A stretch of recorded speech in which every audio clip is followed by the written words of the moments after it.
me excluiu no elenco. Assim, hoje é uma coisa que não tô nem aí já, assim. Mas na época era muito forte pra mim, assim. Quando eu entrava, era um silêncio.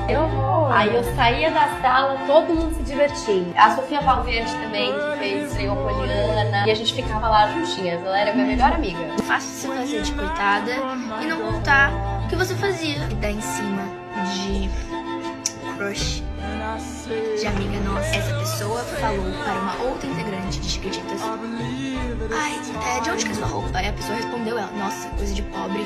As minhas vêm dos Estados Unidos. Aí a menina chorou. Ah, porque ela chamou de pobre. Ah, porque não sei se na época eu realmente não tinha condições. Eu fiz terapia na época com a psicóloga do elenco, sim. Eu tô amando que eu que tava lá não sabia de tanto. E eu sei de coisas que ninguém ainda sabe, sabe?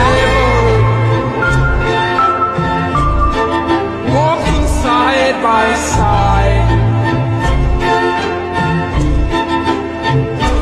me and the devil.